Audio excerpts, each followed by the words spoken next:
Okay, I'm going to make chapter 11 here by the river. You definitely will hear logging trucks or semis going past me down here in Coos Bay. But I like this scene. I like looking at the river here. It's very beautiful. The bridge. It's one of the largest bridges on the Oregon coast. Coos Bay Bridge. I'm not going to tell you what kind of river this is, so if you want to know, just look it up on Google. What river goes through Coos Bay, Oregon? It's a huge river. It goes all the way out past Charleston. A ton of, marine traffic here. Huge tugboats, sailboats, fishing boats, cargo ships. Hebrews chapter 11. Hebrews chapter 11. We only got 3 chapters left in the book of Hebrews. But I like to get into a lot of detail. Now, faith is confidence in what we hope for and assurance about what we do not see. So faith is what you cannot see now, but you know you're guaranteed to receive it later. Now, how is that even possible? I mean, how is that possible? Do you have some kind of magic powers? The answer is no. Do I have magic powers? No. But we do know one who has all the power and authority, the creator of heaven and earth. We are not having faith in ourselves. We have faith in him on the cross. Now, faith is confidence in what we hope for and assurance about what we do not see. The things we are going to receive for all eternity, they don't even exist on earth as of yet. This is what the ancients were commended for. The ancient prophets are talking about believing in what they could not see. You see, God promised through his son Jesus Christ what he's going to give us. And you either have faith that it's going to happen or, I know a lot of Christians, they walk around halfway faith. Like, I don't know about any of that kind of stuff. You just ask them a simple question about the end times. They say, I don't know. I don't study end times material. Why is their faith weak? W-E-A-K. Why is they have weak faith? Because they probably have one foot into the things of this world that they're not supposed to, and it is beating down their faith. They are allowing this to happen to themselves through free will choices. By faith, Abel brought God a better offering than Cain did. You see, Abel brought the best of his crop to God, knowing that God can replace it. Cain took the best of his offering and kept it for himself, not believing really much about God at all. Cain had great faith. Abel killed his brother because of jealousy. Abel was taken directly into the presence of God, heaven. Cain had to wander the earth with a symbol on his forehead and suffer every day he was alive after that. Look at these 2 cranes, pelicans. Nope, they went above. Well, you'll see pelicans out there. By faith, he was commended as righteous. Abel was said by God to be righteous. How do you become righteous in the eyes of God? This is so simple, it'll blow your mind. By doing what is right. Right? Righteous. Do what is right, you will be considered righteous like Jesus. Do what is wrong, and you will be considered condemned like the devil.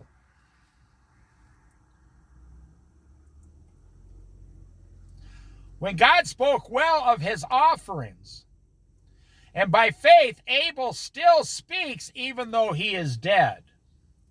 But his spirit is not dead. His spirit is with Christ, waiting for the end of the 7 years in tribulation.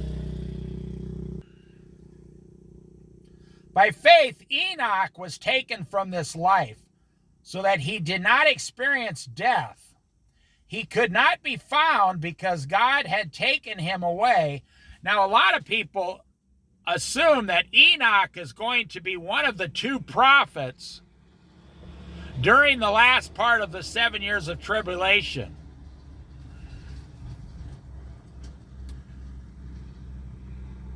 He could not be found because God had taken him away. For before he was taken, he was commended as one who pleased God. I'm telling you, if you want to please God the Father, all you have to do is what is right/righteous. Do the right thing and God will be pleased with you. It could not be any easier to describe than that. Think of God as your parent. Do the wrong thing. Do the wrong thing. A big pelican just jumped right in front of you. Do the wrong thing and God, your Father, will not be pleased with you. Anyone who argues this type of common sense simplicity is only living for themselves and not living for God. Before Enoch was taken, he was commended by God as one who pleased God. And without faith, it is impossible to please God. Do you know that non-believers cannot please God in any way at all? I will put it another way. You know, it is impossible to please God separate from Jesus Christ.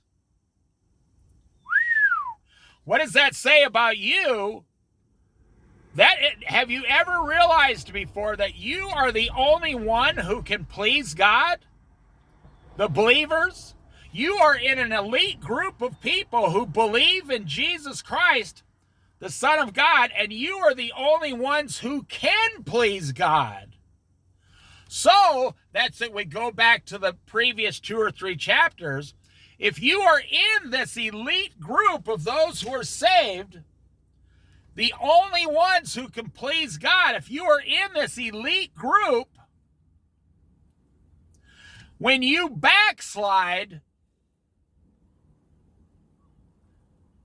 you're taking what the opportunity God has given you to please him, to glorify his name, and you're using that opportunity today to backslide and make God's anger start to burn against you, his child. It's a very horrible thing. As we read, it is a dreadful thing to fall into the hands of the living God. In chapter 10. And without faith, it is impossible to please God. But you, as a believer, you are given a daily opportunity to please God. Have you ever asked God in your prayers, Lord, am I pleasing you? Well, a lot of you are afraid to ask that question because you know you're doing something that God despises. Because anyone who comes to him must believe, comes to Christ, believe that he exists. How can you go to Jesus if you don't believe Jesus is real? It's not, you wouldn't drive to the movie theater if you didn't think there was a movie theater there. You wouldn't go there. If you don't think Jesus is there, you won't go to Jesus. It is impossible to come to Jesus if you don't believe Jesus exists and that he rewards those who earnestly seek him. Now notice, it did not say you will be rewarded for seeking Jesus.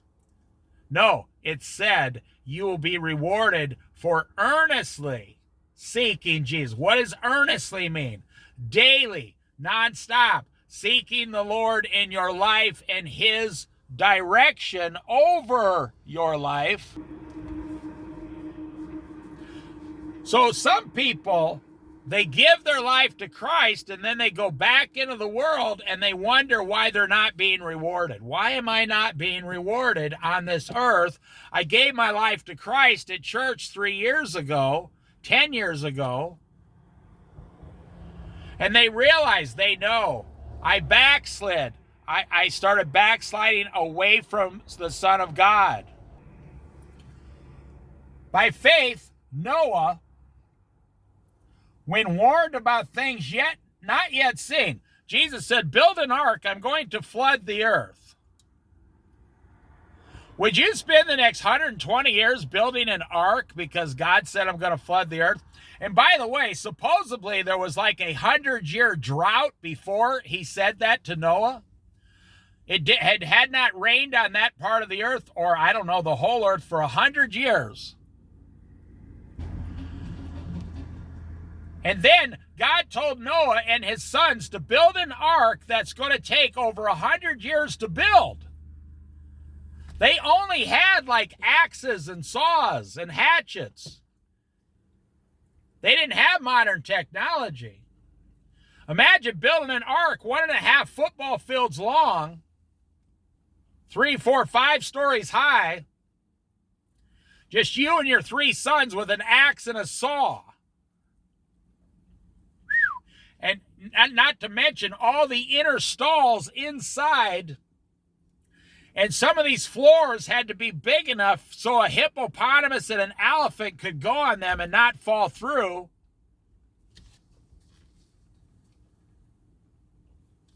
That's why Noah's Ark,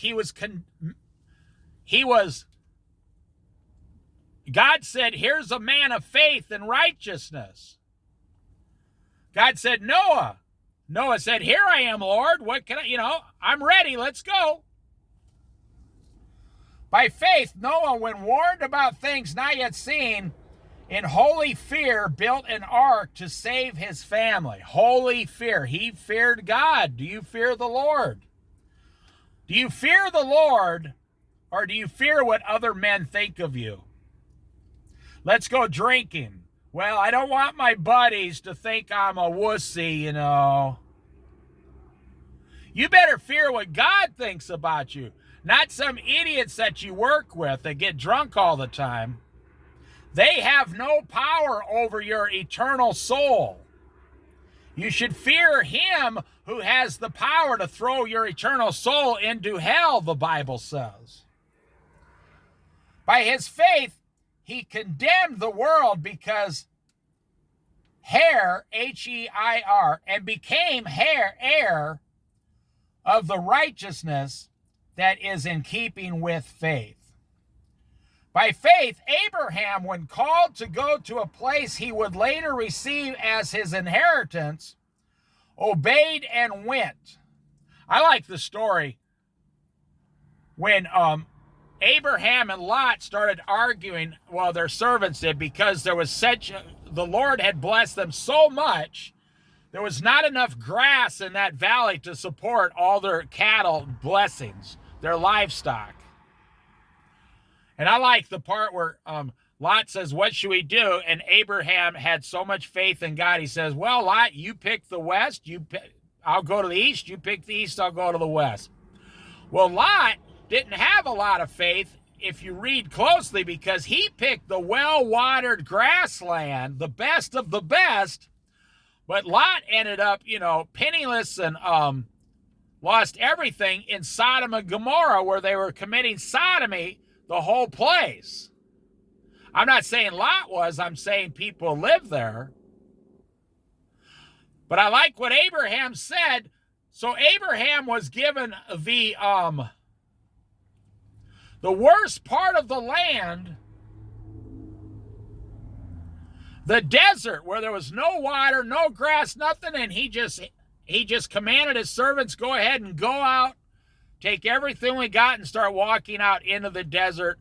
God will provide everything we need.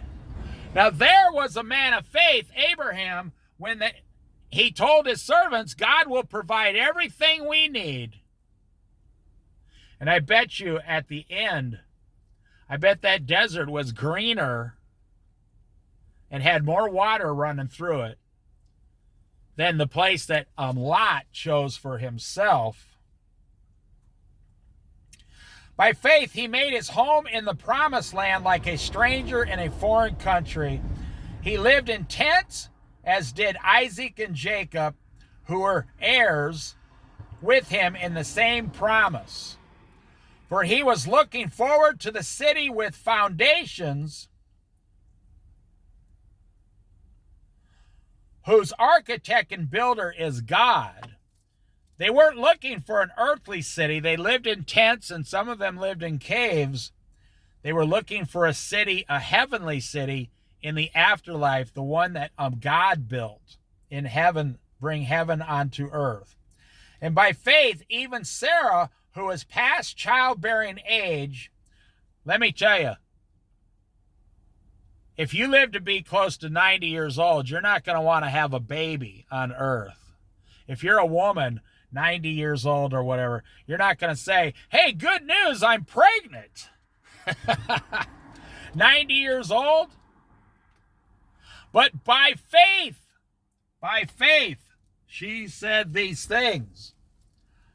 She was past childbearing age, was enabled to bear children because she considered him faithful who had made the promise. She wasn't looking for her own body to produce a child at age 90. Sarah was looking for the power of God the Father to produce a child, a healthy child in her, regardless of her age. And so from this one man, he, as good as dead, because Abraham was so old, came descendants as numerous as the stars in the sky and as countless as the sand on the seashore. Ever since Abraham, we have had billions of believers in the faith. I'll leave it at that, in the faith.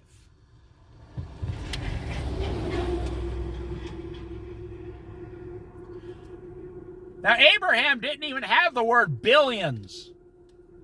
I don't think he had the word millions back then.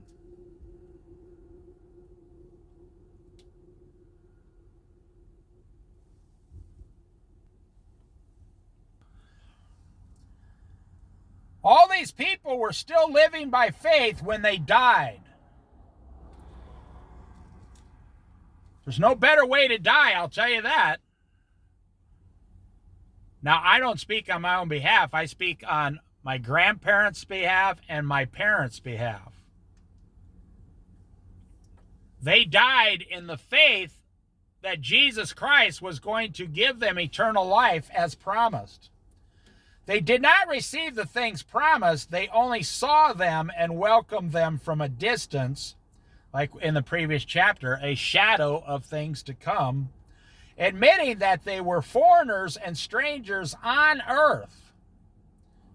You think of yourself as a foreigner, a stranger on earth, and your real home is in heaven? Or do you look at your paycheck today on Friday and go, I have to invest? Oh, this is so sad.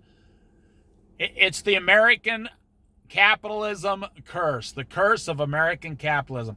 I have to take every paycheck every week and invest in more into my earthly home that God is going to burn to the ground one day. You're just not thinking clearly when it comes to where your home actually is. It's not on earth for believers. So why would you invest hundreds of thousands of dollars in your lifetime into wood, clay, stucco, paint, shingles, bathroom faucets, when you're going to get rid of all of it? And when God said, don't do that.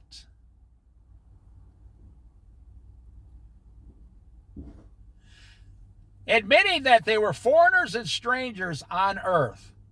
People who say such things show that they are looking for a country of their own.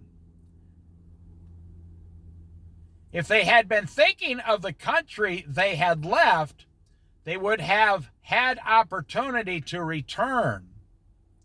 Well, that's showing that God told Abraham, take everything you got and start going another direction to a country I'm going to give you. Instead, they were longing for a better country, a heavenly one. Therefore, God is not ashamed to be called their God, for he has prepared a city for them. You see, one problem with today's world is in this modern technology, in today's society, we keep looking to push a button using our own earthly power. We push a button and get anything we want. Well, look at the remote control. You push a button and TV comes on and gives you pleasure. Look at cooking. You push a toaster oven or a microwave and your food is done in 5 minutes and you get pleasure. You have power over it. Some people create money websites here, on YouTube, and they have money coming in every month for doing almost absolutely nothing. But that is not how God operates.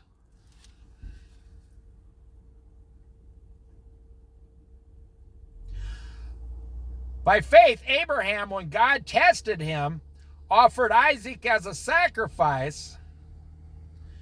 He who had embraced the promises was about to sacrifice his one and only son, even though God had said to him, it is through Isaac that your offspring will be reckoned. Abraham, Isaac, Jacob. Abraham reasoned that God could even raise the dead, and so in a manner of speaking, he did receive Isaac back from the dead. Abraham, because of faith, he would have sacrificed his only son because God told him to. But we could not be forgiven by the blood of Isaac. It had to be through the blood of Jesus. God was only testing Abraham's faith. It wasn't so much about a sacrifice. Yes, it was an example that one day we will have to have a sacrifice of eternal blood through Christ. But he was testing Abraham to see if he was faithful and then give him everything he wanted to give him. By faith, Isaac blessed Jacob and Esau in regard to their future. By faith, Jacob, when he was dying, blessed each of Joseph's sons and worshiped as he leaned on the top of his staff. Now, it's just going through all the people at the beginning of your Bible who lived by faith. And then that's funny because you, listening to this Bible study, you're living by faith in the last days. So God is keeping track of you also in these last days to see who's living by faith. God kept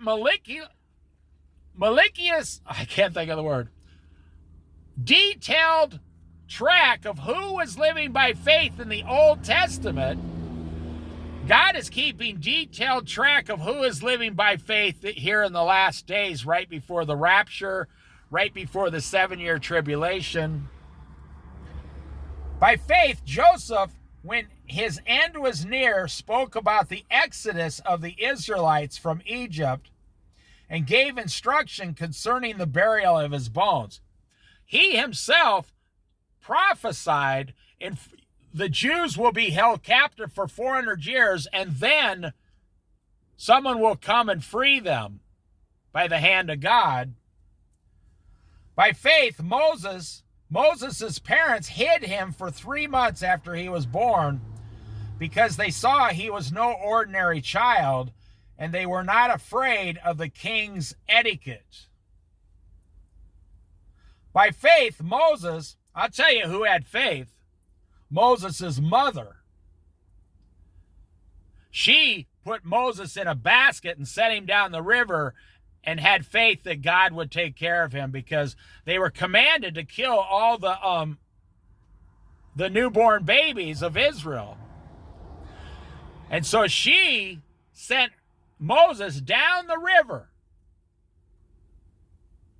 I mean, they had crocodiles, hippopotamuses, tigers, lions, bears. Moses could have been a good, quick snack for, some lion. But by the hand of God, look what he did with Moses. With this little baby floating down a river. Moses' mother had great faith. By faith, Moses, when he had grown up, refused to be known as the son of Pharaoh's daughter.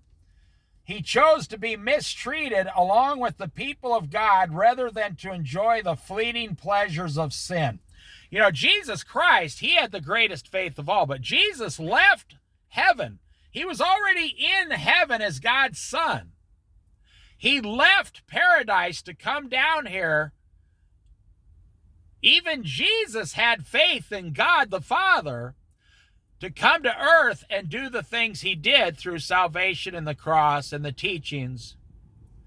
Moses, he could have stayed in Pharaoh's house, eating caviar and fancy crackers the rest of his life. But what did he do? He went out into the desert for 40 years. Now pay attention, not with the Israelites. Moses went into the desert for 40 years before he ever even was told by God to go save the people. I personally like the story of Moses at the well. He's this well-trained Egyptian soldier. He was 40 years old, and he's walking out in the desert with a staff that he made himself, and he's been trained in the art of Egyptian warfare for 40 years since he was a baby. Now just think about that. Talk about the coolest ninja movie on, TV. And Moses comes up to this well, and he sees these men there abusing what would become his future family, his future wife. These men, they were trying to the women were trying to water the sheep. I'm not kidding. This is like a scene from a Clint Eastwood movie. Moses goes up with a staff, and here's these men standing there abusing these women. Get your sheep out of the way. We will water our livestock first. And then Moses just walks up there with a stick, a staff. And in about 5 minutes, he kicks the living tar out of those men right there with his stick. And they go fleeing. The Bible is not all about, roses and petals, believe me. The Bible has a lot of gore and fighting and righteousness. I can see Moses giving them a warning saying, hey, why don't the ladies were here first, why don't you just let them finish and then you can water? And I can see Moses, the 3 or 4, how many ever men there were looking at Moses going, hey, who are you? What business is this of yours? You're not even from around here. Why don't you stay out of our business or we'll start harming you too? And Moses got up with his staff, maybe he had a piece of embedded metal on the end of his staff. Good Egyptian copper right on the end of the staff, and bam, it goes right across the guy's face. And Moses says, no, I think I've been having a few problems lately, and I'm tired, and I think I'm just going to get rid of you guys. And the women were standing there looking at Moses like, oh, he's our dream man. This guy is so dreamy. Who is he? And the father came out and said, come back to my place. You can marry one of my daughters. You can stay here. You can start working for me. That's a total side story, but we're talking about faith. And I just like that story about Moses at the well defending the women. He just cracked them a good one. And then he was living in that area, and I bet he ran into those men several times. And I bet they walked on the other side of the street when he went by. By faith, Moses, when he had grown up, refused to be known as the son of Pharaoh's daughter. He chose to be mistreated along with the people of God rather than enjoy the fleeting pleasures of sin. Rather than to enjoy the fleeting pleasures of sin. That's true with you too. Everything you're putting in your house that's giving you pleasure, it's going to be fleeting and gone. Everything you buy, you go out today and buy $500, barbecue grill. What, you don't know how to barbecue food without a $1,000 grill? I mean, come on, think about it. He regarded disgrace for the sake of Christ as of greater value than the treasures of Egypt, because he was looking ahead to his reward in the next life. By faith, he left Egypt, not fearing the king's anger. You know how many people were looking for Moses back in Egypt? Like, where'd Moses go? What happened to Moses? They didn't know whether he was dead or alive. They had no idea where Moses went. He left Egypt, not fearing the king's anger. He persevered because he saw him who is invisible. Moses had a relationship with God the Father. That's why he was able to do the things he was. By faith, he kept the Passover and the application of blood so that the destroyer of the firstborn would not touch the firstborns of Israel. Think of, jump, 40 years ahead when Moses went down to Egypt and started performing all the miracles through his staff. The same staff God gave him. The same staff that cracked those guys at the well a new skull. By faith, the people passed through the Red Sea and as on dry land. You're looking at a river now. Imagine this river like 100 foot across. The water stops on both sides. It immediately dries up and I can just walk across there if I want to. By the hand of God. But when the Egyptians tried to do so, they were drowned. Why did they drown? They didn't have faith. The Egyptians did not have faith in God, and the water came down and crushed them. By faith, the walls of Jericho fell as the army had marched around them for 7 days. God told them, have the army march around and blow trumpets for 7 days. And then, by the hand of God, because of their faith, boom. How do you have a better life today? How do you become healed? How do you become wise? How do you know what to do next? By faith in Jesus and asking Jesus what to do. But then you want to know what? It takes faith to daily do what Jesus is telling you to do. You have to be fully 100% convinced that Jesus Christ is your master and has full power over your life. And that you don't have any power over your life that's going to work. You don't have any faith in yourself. What does the world tell you in these motivational videos? Oh, you just need a little more faith in yourself. You just need a little more faith in the system. You just need a little more faith in politics. I mean, can you imagine a politician saying you just need more faith in the government? The government has no such power to give me what I'm looking forward to. No. They only have power to tax and spend. That's fine. We live in a great country. I'm not complaining. People who complain about paying taxes and then they go out and drive on these beautiful American highways? Come on, give me a break. You're enjoying all the beautiful things your taxes are paying for. And those people who complain about taxes, You're just middle-class people. You're really not paying that much in taxes. You go to other countries, they're paying 50, 60, 70%.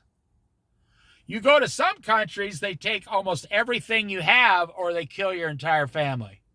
Like in some of the countries in Africa, the continent of Africa. By faith, the prostitute Rahab became, because she welcomed the spies, the Jewish spies. She hid them and lowered them in a basket and said, don't forget about me. I'm on your side. Was not killed with those who were disobedient. So when they went back in, the spies told them, there's a woman, Rahab, the prostitute. Let her live because she believes in our God. And what more shall I say? I do not have time to tell about Gideon, Barak, Samson, Jephaniah, about David and Samuel and the prophets, all the prophets. Here's the moral of this story here. They all lived by faith in God and no faith in the world. They didn't care about the things of this world. Now, yes, they were rich. Every one of these people were almost rich. Now, isn't that ironic?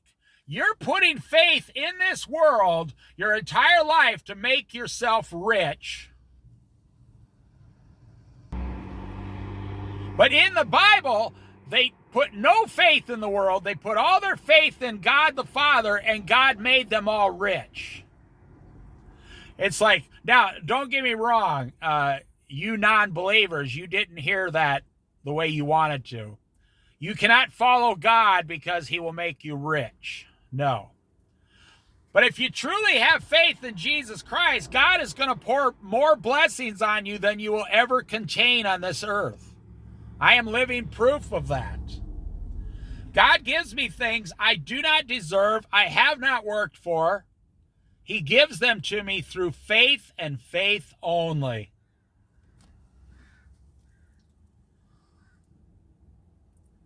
And the prophets, who through faith conquered kingdoms, administered justice, and gained what was promised, who shut the mouths of lions, quenched the fury of flames, and escaped the edge of the sword, whose weakness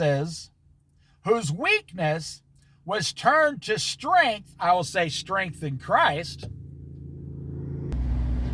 whose weakness was turned to strength, and who became powerful in battle and routed, ramrodded foreign armies. Women received back their dead, raised to life again. There were others who were tortured, refusing to be released so that they might gain an even better resurrection. Wow. That's something about Paul most people don't realize. Every time he was tortured, he was saying, there's another crown for me in heaven. I bet you Paul could kick my ass. I bet he could. I bet he could kick your butt too. He was a soldier. He was in charge of soldiers. And he was somewhat like Moses, a very well-trained man. And they would beat upon him, and he would just say, praise Jesus. Go ahead, keep beating me. I'm not changing my mind about Jesus. Now, nobody wants to be beaten, obviously. Will that happen in America? Will that happen in America? Well, I guess we'll find out one day. Now, I guarantee it's going to happen in every country right after the rapture. It's going to start happening then, I'll tell you that.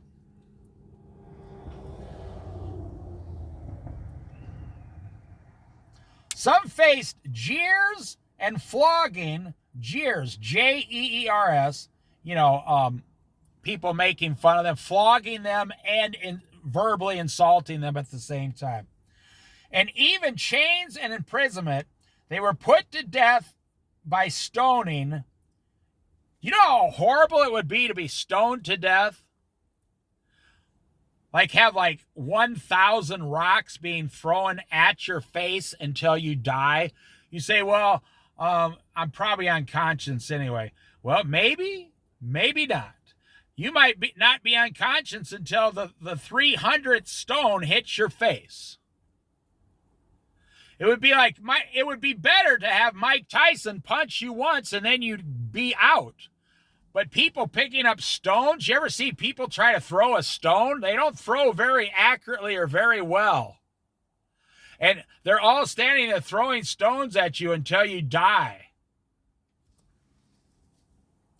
I'm telling you the truth. We are all spoiled Americans, whether you believe it or not.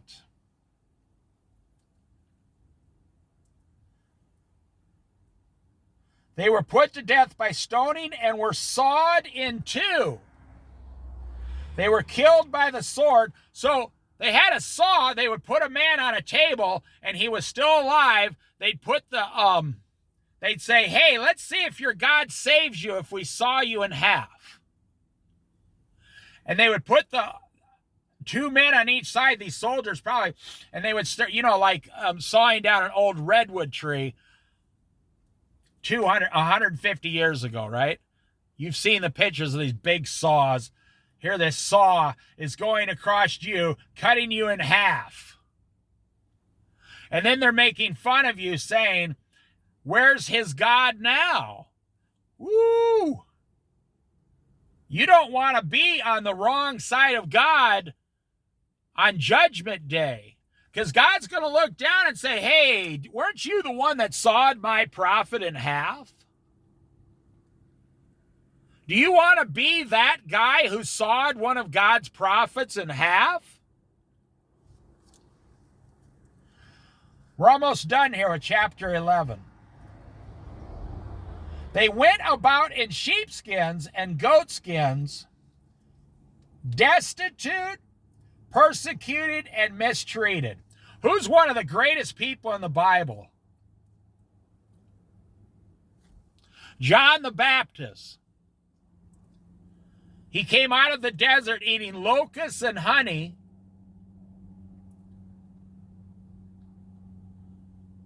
Now, locust is like a big bug.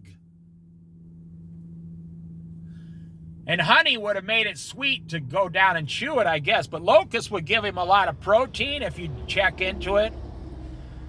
And honey, natural honey, would give him vitamins and minerals. And he drank water. He came out of the desert wearing like goat skin.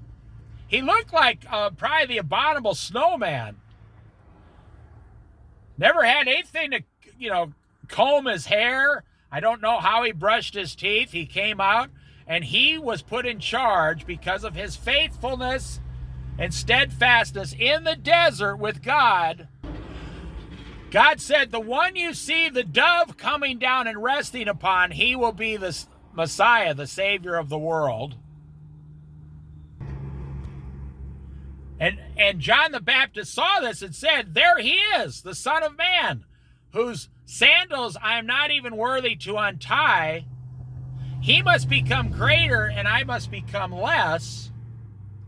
But then when Jesus came to see him in prison, he asked Jesus, are you the one that is to come? He started to doubt because and then they cut his head off because the king made a mistake and asked his young daughter, ask for anything and I'll give it to you. I'm so pleased with your dancing.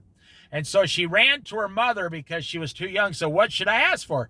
And the mother, being evil because she was having an affair with the brother-in-law or something, she said, ask for the head of Moses on a platter. And in front of all the guests, the little girl ran up, said, I want the head of Moses on a platter. And her father, the king, was so shocked.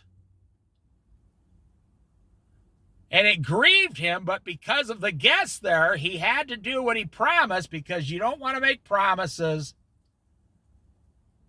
that you cannot fulfill or you'll be made a fool of. And a king cannot be made a fool of in front of all the people in the kingdom. So he had his head chopped off, and the girl walked around the party with the head of John the Baptist. I said Moses, I meant John the Baptist. She walked around the party with the head of John the Baptist on a platter, smiling. My Father has given me a great gift, the head of John the Baptist. Now, this is just a little spoiled kid who doesn't know what's happening there, you know. Persecuted and mistreated. The world was not worthy of them. You know, God's not coming to repair the earth. He's coming to destroy the earth by a great fire and create a new heaven and a new earth. They wandered in deserts and mountains, living in caves and in holes in the ground. So I want to ask you a personal question that you're not going to like to hear. Where did the people who pleased God live? Where did those who pleased God the Father live? Deserts, mountains, living in caves and holes in the ground, and in tents, like Abraham. They didn't have houses. So this is the part you're not going to like. The spoiled American, the average house is of $375,000 in America. Maybe you're only living in a $250,000 house. Is it pleasing God that you live there? I'm not telling you to move out of your house. I'm saying you need to have a conversation with God. You're like, I know what you're saying, Dave. It cost me $2,000. Look at this. Pelican's going to dive right there, right? Oh, he didn't do it. Does it please God that you give 50% of your paycheck every week to a house? Or does it please God that you have more faith and get rid of your house and live somewhere cheaper? That is why you often hear me talk about people in America. We're spoiled. We spend too much on houses. We buy $60,000 pickups now, $100,000 pickup trucks. That's not faith. That's not faith in Jesus. That's not faith. That's faith in the world. You're living for the things of this world. You can't get around it. You cannot lie to God. God knows exactly how you are living. God knows how you're living. And it's not by faith in God or in Jesus. It's by faith in the things of this world. Because if you take away the things of this world out of your life, your faith will crumble right in front of God, and you will be embarrassed.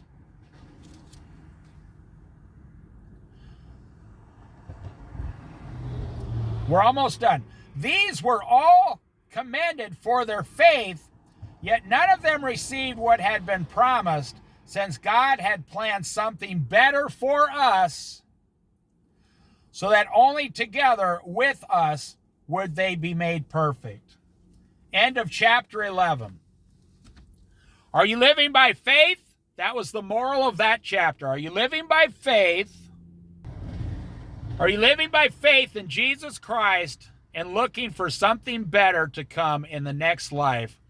Or are you living for this world, and how disappointed you're going to be upon your deathbed when it's all being ripped right out of your hands? Now, don't blame me. I don't care if you do or not. I'm just saying, if you're blaming me, it's not going to get you anywhere. You should go and blame God and say, hey, Lord, why are you taking away all my earthly hard work? I worked hard for this truck and these ATVs and mountain bikes and all this 4-bedroom house. I worked my you-know-what off, Lord. How can you now take all that away from me? Big, huge question mark. Go ask God about it. See what he says. He's going to say, I never told you to build any of that stuff. I've gone through like 42 chapters in the Bible in the last 30 days. And out of these 42 chapters in the New Testament, you've never once heard me come across anything where God's telling us to build for ourselves little miniature kingdoms here on planet Earth. God is not telling any of us as believers to do anything like that. I'll show you these logging trucks that you keep hearing in the background, and then we will end the video.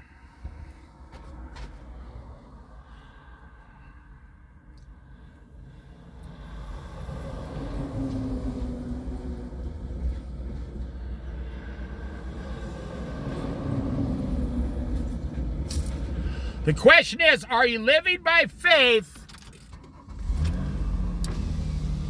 Not faith in this world, but faith in Jesus Christ. Are you living by God's plan, or